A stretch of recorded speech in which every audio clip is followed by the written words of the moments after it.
Miarabantsika rehetra amin'ny anaran'i Jesosy Kristy ilay tompon'izao rehetra izao. Mada God's Care na Shincheonji Church izay tsara ho fantatra. Izay indray havana no lohatenin'ity vidéo manaraka ity. Ny zavatra izay horesahako aminareo eto dia izay zavatra hitan'ny masoko, norenesin'ny sofiko, ny ainako tao anatin'io fiangonana io satria efa nanatrika conférence maromaro tao anatin'io fiangonana io ny tenako ary ihany koa efa nisy fotoana tonga taty an-tranoko taty mihitsy ry zareo. Tonga nandresy lahatra nandritra ny ray andro tontolo. Inona moa ny antony aloha na tonga hoe nanatrika conférence tao anatin'io fiangonana io? Nisy namako taty Allemagne izay titako hoe nangetahetan'Andriamanitra izy dia niteny azy aho hoe ianao mangataha amin'ny tompo teny tadiava fiangonana ary ihany koa mianara soratra masina aho. Dia taty aoriana tafaresaka tamiko izy dia niteny izy hoe tena faly be aho izy fa nahita fiangonana ihany aho izy ary tena mianatra soratra masina zao izy. Dia ozy izy aho hoe inona zany fiangonana zany? Fiangonana avy any Korea Atsimo izy. Dia inona ny anarano dia niteneniny teo izy hoe Shincheonji Church. Za hoe ohatran'ny mbola tsy hainiko mihitsy zany dia ahoana sy ahoana ny fandehan'izany fiangonana zany dia tena miresaka an'i Jesosy Kristy. Dia hoe ie. Dia hoe mba alefaso aty amiko hoe ny manana site officiel ve? Dia hoe ie manana. Dia nijerevana aloha dia ny zavatra voalohany tonga dia nitikehana dia le soratra ao amin'ilay hoe statement of faith satria ianao rehefa mijery ao amin'ny internet zany misy fiangonana dia jerevy aloha inona ny fanambaram-pinoany, inona zany ny zavatra inondry zareo. Tonga dia any no nijerevako voalohany indrindra dia ny zavatra hitako teo zany hoe izao zany ny fotom-pinoana inondry zareo zany dia hoe mino an'Andriamanitra Jesosy Kristy ary ny Baiboly. We believe in God, Jesus and the Bible. Zany aiza raha ny fanahy masina. Dia nanontaniako ilay namako dia izy moa tsy mahavaly satria izy vaovao tao anatin'ilay izy. Dia ozy izy aho hoe fa ahoana aiza ny fanahy masina sy ny ohatr' izany dia farany dia ozy izy hoe alao ianao arao izy inviteko raha mazoto ianao dia manatrika conférence ao mihitsy ozy izy. Dia tsy maninona satria za zany tena te hahalala hoe sao dia tafiditra anatina fampianaran-diso ity namako ity. Dia tafiditra zany conférence en ligne zany tena enjana be ny discipline amin'izany satria alohan'ny atrehanao le conférence ary andro mialohany iny dia misy miantso mihitsy ianao aloha manao interview kely dia ampahafantarina daholo zany zao avy ny tsy azo atao mila manao akanjo mihaja ianao dia tsy maintsy miseho ny vidéo anao anatin'le Zoom dia tsy maintsy 75% ny lohanao no mipotra dia ny fond anao tsy maintsy ataonao neutre dia tsy mahazo mihetsiketsika ianao na mihinan-javatra tsy mahazo mametraka fanontaniana ianao mandritra n'io fotoana io fa mijery sy miaino ny anaranao tsy maintsy atao anaranao feno ny soratanao fa tsy azonao atovitsiny hoe tahina dia .r fa tsy maintsy anaranao feno sy ny zavatra toy izany no ampahafantarina anao dia tena discipline be ry zareo. Zay aloha anisan'ny zavatra nafinaritra ana tao anatin'ilay izy. Rehefa tonga tao anatin'ilay conférence dia tena variana satria tsy naheno mihitsy le resaka hoe fanahy masina. Ary dia miresaka soratra masina, manazava ny apokalipsy, manazava ny zavatra samihafa fa tsy miresaka mihitsy mahakasika ny fanahy masina. Dia avy eo mbola manazava amin'ny namako ihany hoe rehefa tena niaino tsara le fanazavana tao aza dia ny fahitako anazy maka ny toeran'ny fanahy masina io lehilahy izay antsoina hoe chairman Manhio. Io moa no olona zany izay fondateur an'io fiangonana io. Dia izy moa tsy mahavaly anahy foana dia hoe alao ara mitoy ihany aho zany mianatra. Dia nitoy ihany nianatra tao anatin'ilay izy tao nanatrika ilay conférence maromaro ary dia tena resy lahatra mihitsy fa maka ny toeran'ny fanahy masina izy ary tsy gaga mihitsy hoe tsy zavatra kisendrasendrana zany hoe we believe in God, Jesus and the Bible. Tsy voasoratra ny fanahy masina. Avy eo dia taty aoriana tonga taty an-tranoko taty mihitsy satria zareo nitondrany olona taty an-tranoko taty mihitsy efa nankatsy andray moa tamin'izay fotoana izay satria ny fanandrify mihitsy tamin'ilay fotoana izay namoahako vidéo teto amin'ny pejiny hoe aza manaiky isy olona hitonataonanao hiala amin'Andriamanitra izany. Dia ozy aho hoe tonga ava ihany aloha satria za koa mba te halala te hahazo vaovao satria be dia be ny olona manontany anahy mahakasika an'izy io. Dia tonga ry zareo dia paraparivany andro ady hevitra fotsiny nijerevana sy ny resahana mahakasika an'io ary tena nahalalako zavatra be dia be mihitsy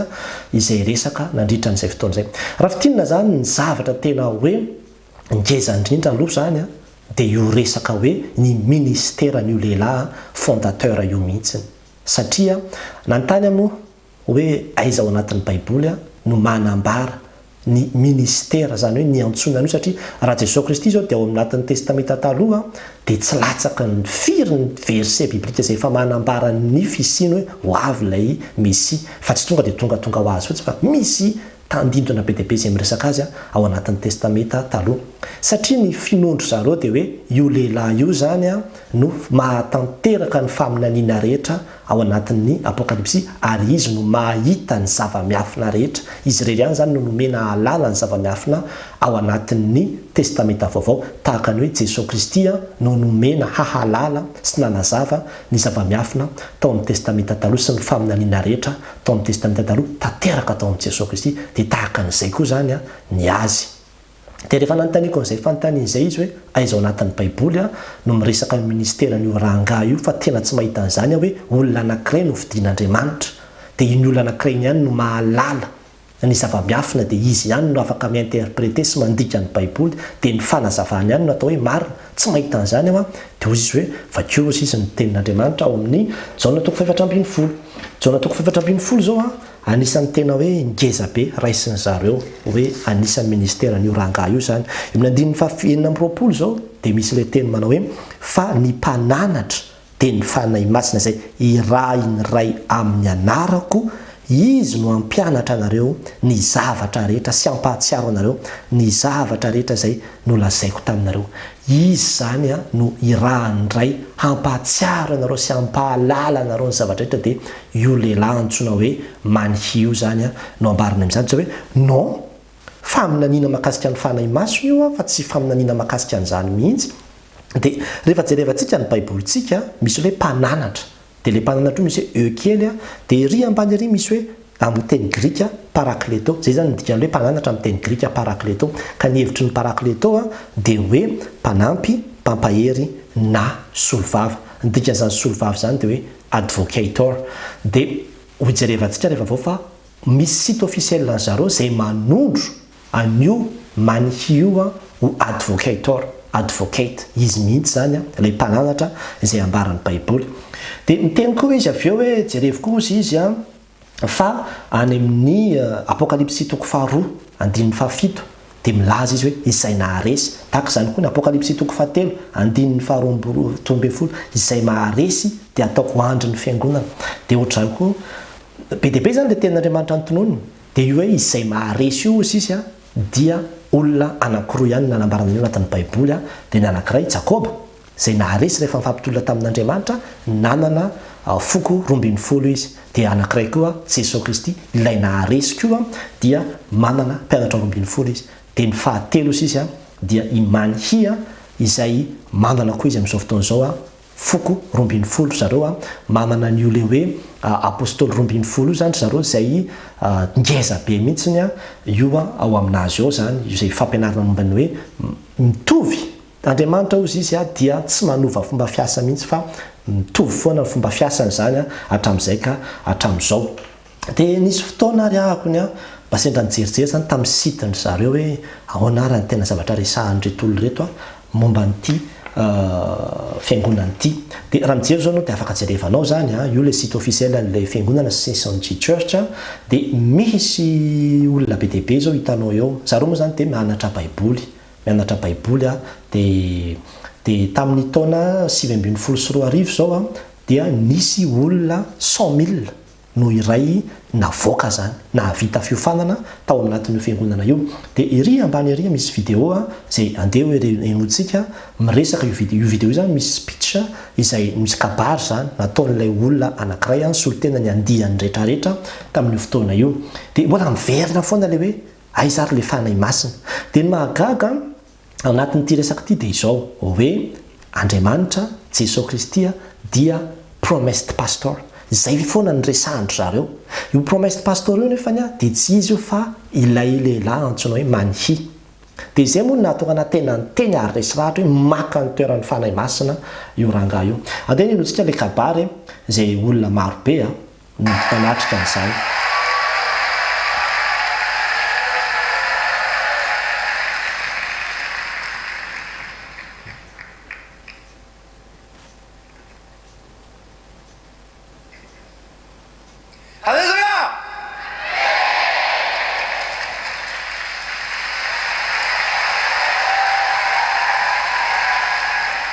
the unpresented light of the world. I give all glory to God and Jesus, who called me to this amazing. Say, I give glory to God and Jesus ozy izy zany hoe manome voninahitra an'Andriamanitra sy Jesosy Kristy izay niantso anah dia tsisy tsaka fanahy masina. Avy eo ary rehefa avy eo dia manampy izy. 100,000 graduation ceremony.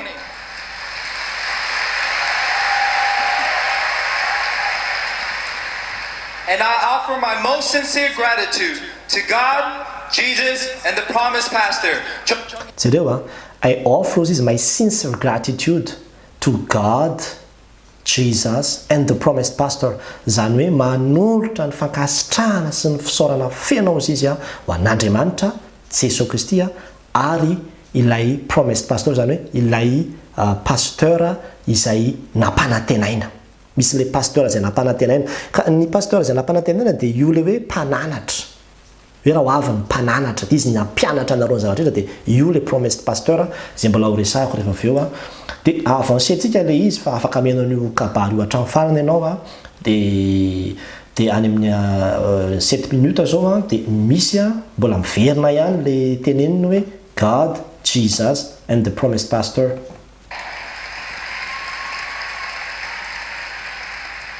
And to God, Jesus, and the promised pastor, Jonghae Jangnim, who fulfilled this 100,000 graduation in reality.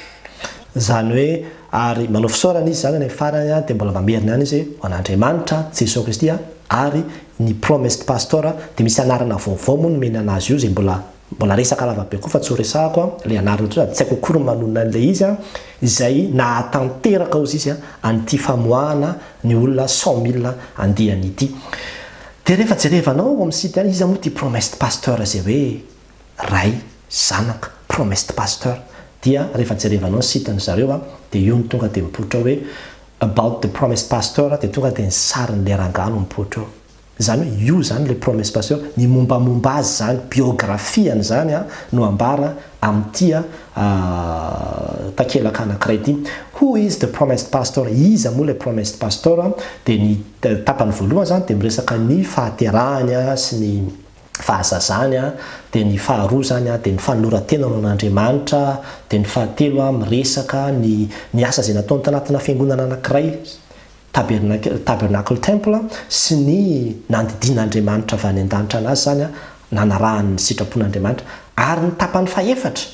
izay tena ho resahako amintsika mahakasika an'io promised pastor io dia io le ambarany io hoe the messenger who received and ate the open scroll in Revelation 10. Zany hoe izy zany ilay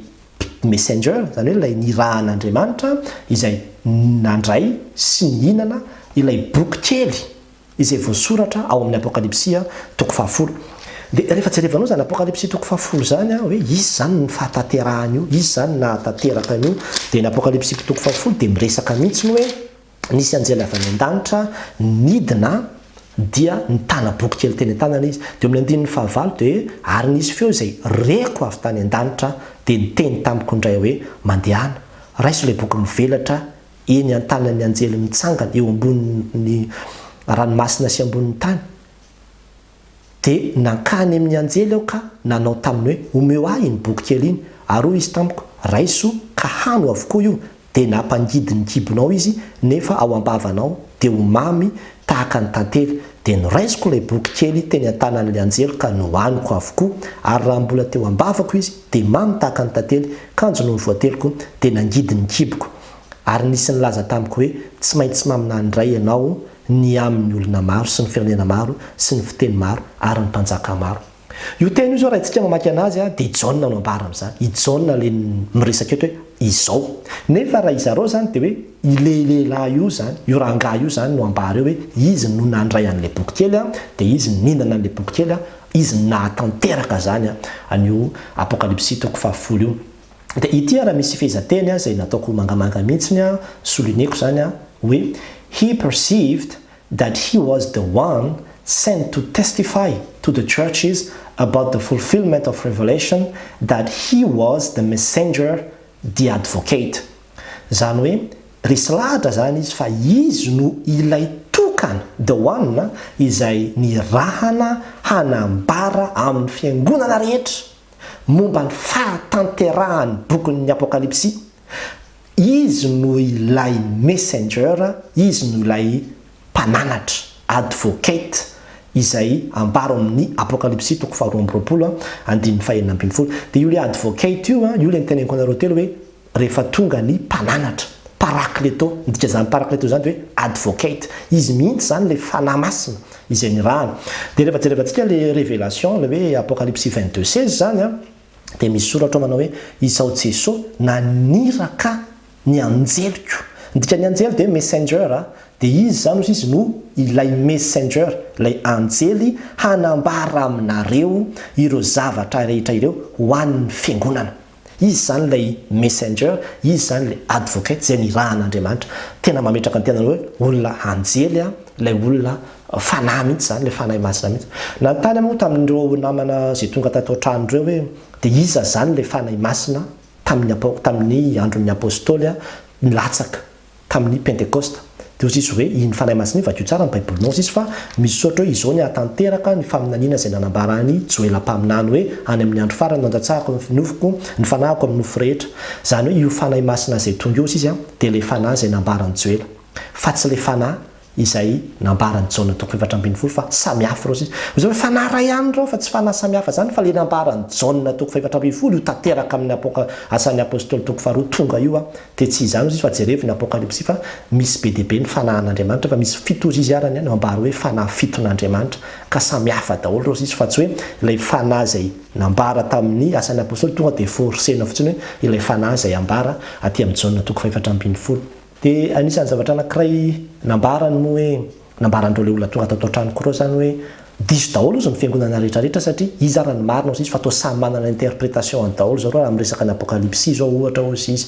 samy manana ny hoe zao ny atao hoe batisa ny sasany zao ny sasany zao ny sasany zao dia izy arany manana ny marina ozy izy fa ny anay ozy izy dia tokana ihany ny fanambarana sy ny faminaniana dia izay nambaran'le manihy io zany izay no atao hoe marina dia izay no ampianarina ny fiangonana tamin'ny farany nametraka fanontaniana tamin'le namako hoe valio enisa tsia fotsiny reto fanontaniana reto ny hoe diso daholo ve zany ny fiangonana rehetra manerina an'izao tontolo zao satria tsy mandray ny interprétation omeny manihy io dia eno izy izy yes with big y zany hoe avec i grec lehibe mihitsy ozy izy dia ny fanontaniako faharoandreo zany dia hoe raha tsy mihaino ny fampianarany oranga io zany raha tsy mihaino ny zavatra tenen'ny oranga io zany dia tsy mahalala ny marina momba ny testamenta vaovao mihitsy ary tsy ho any an-danitra zany mihitsy na hoe nanahoana dia izy yes with big y zany hoe tena i grec lehibe yes ngeza be mihitsy dikan'izany anay zany dravana dia tsotra ny olona rehetrarehetra zany nanomboka tamin'ny fotoanan'i Jesosy Kristy ka hatramin'izao zany dia tsy nahita ny marina momba ny soratra masina mihitsy fa tamin'ny 1984 nanomboka ny ministeran'io ranga io zany vao nanomboka ny sokatra zany ny baiboly izay zany vao tanteraka ny faminaniana izay zany vao hita daholo ny marina rehetra dia raha ohatra ianao ka taritin'ny olona mandeha mivavaka any amin'ny fiangonana io dia izany mihitsy amin'ny voalohany aloha dia hoe andao hianatra soratra masina andao hianatra baiboly andao hianatra ny tenin'Andriamanitra tena tsara be zany tena fampianarana biblika zany tsisy afa-tsy ny soratra masina ny anazavany ny soratra masina tena mahazava tsara mihitsy dia lasa le olona mandeha dia natombony izy tonga dia miresaka zavatra ohatran'izany resahako anao zany hoe ity chairman ity no interprétation any io ianarantsika io tsy miresaka an'izany mihitsy izy fa ny zavatra resahany aminao dia hoe ndao aloha aiza ny parabola reny le karazana fanoharana anatin'ny baiboly zavatra miafinafina reny zany no azavaina aminao zao ny dikan'io firijiny ty miadala io zao ny dikan'ny firijiny ty miendry zao ny fanoharana any amin'ny farantsakely zao ny zao dia zao ny zao dia rehefa vita zay dia manomboka amin'ny Matthieu 24 dia mitohy amin'ny Matthieu 24 dia toy amin'ny apokalipsy dia ny hafaranao tsy maintsy manaiky ianao zany hoe tena marina fa le ranga io tokoa zany no nomen'Andriamanitra dia hoy za tamin'izareo hoe lasa mpanelanelana indray zany ho io ranga io tsy maintsy mandalo aminy zany vovovonjy tsy maintsy miaino azy zany vovovonjy tsy maintsy mila anazy zany tsisy olona makany amiray zany raha tsy mandalo amin'io ranga io sy ny fampianaran'io ranga io amiko zany ho antikrista satria manohatra ny asan'ny fanahy masina fa ny fanahy masina no manao an'izany azy zany ka mampitandrina antsika ary havana dia hitaona antsika mihitsy amin'ity ty hoe mitandrema fa tsy rehefa atao amin'ny olona ianao andeha hianatra soratra masina dia lasa fotoanao satria may ianao mba te hianatra ny tenin'Andriamanitra fa aleo matandrina tsara mihitsy dia amin'izao fotoana izao efa be dia be mihitsy ny fampianaran-diso izay miparitaka ka raha tsy mitandrina isika dia ho tanteraka amintsika le tenin'Andriamanitra hoe na dia miolom-boafidy aza dia ho fitahany. Zany hoe isy olom-boafidy ho voafitaka hanaraka an'izany fampianarana samihafa izany mihitsy. Ary dia raha manao an'izao vidéo zao dia tena fitiavana anao. Raha ohatra ianao ka tena te hanaraka an'izany mihitsy satria izany no maharesy lahatra anao, tsy maninona fa raha voafitaka ianao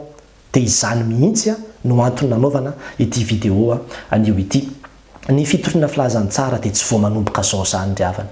Raha misy olona miteny aminao hoe manomboka eto aminay ny fitoriana filazany tsara satria zany mihitsy ny reniny sofiko tao anatin'io conférence io hoe manomboka ao Korea Atsimo indray zany. Korea Atsimo indray zany ny voafidy peuple élu manomboka ao indray zany no miparitaka ny marina sy ny rehetrarehetra dia tsy maintsy hiparitaka amin'izao tontolo izao io zavatra io. Tao Jody nanomboka tao Jerosalema, Jodia, Samaria hatrany aparany tany efa miparitaka ny marina efa be dia be ny olona novonjena fa tsy isy an'izany hoe nanomboka tao Korea vao tamin'ny oviana izany. Ary tadidio ry havana fa raha misy fiangonana milaza aminao hoe diso daholo ny fiangonana rehetrarehetra fa ny anzy zareo ihany marina dia ohatrany miteny zany hoe tsisy olona voavonjy mihitsy zany nanomboka tamin'ny andro an'i Jesosy Kristy ka hatramin'izao fa ny andro zareo ihany zany no marina dia diso daholo very daholo zany ny fiangonana rehetrarehetra nandritra an'izay 2 fotoana izay. Ary bokin'ny Apokalipsy io dia boky izay nomena tamin'izany fotoana zany ampahirezana ny kristianina tamin'izany fotoana zany efa fantatra ny kristianina azony zareo tamin'izany fotoana nomena ny fiangonana 7 tamin'izany fotoana zany izay fiangonana tena nisy mihitsy. Raha makany Turquie ianao dia any Turquie daholo ireo fiangonana anankifito ireo misy any daholo reo fiangonana reo nomena ny zareo le afatra dia novakiny dia noraisiny fa tsy hoe cachet io nomena nareo fotsiny io fa tsisy zavatra azo dareo fa 2 taona aoriana arivo isy olona hitsangana homena ny zava-miafina mahakasika an'io. Tsy misy an'izany hoe tsy maintsy amin'ity fiangonana ity ianao voavovonjy, tsy maintsy menao an'ity olona ity ianao voavovonjy fa raha izany dia lasa mpanalalana izy fa Jesosy Kristy irery ihany no mpanalalana antsika amin'ray. Raha tsy makao amin'ny Jesosy ianao, raha tsy mino amin'ny Jesosy ianao, raha tsy maino amin'ny Jesosy ianao tsy voavonjy fa tsy isy an'izany mihitsy hoe ity na ity no tsy maintsy alohanao ary raha vao misy an'izany dia tonga dia hialao fa fampianaran-diso zany ry havana. Mampahita antsika kristianina, mampitandrina antsika kristianina, tany mafy izay fahanananao, miorena tsara aza miova mba tsy hisy akany satroboninahitra ao. Ho an'Andriamanitra irery ihany ny voninahitra. Amen.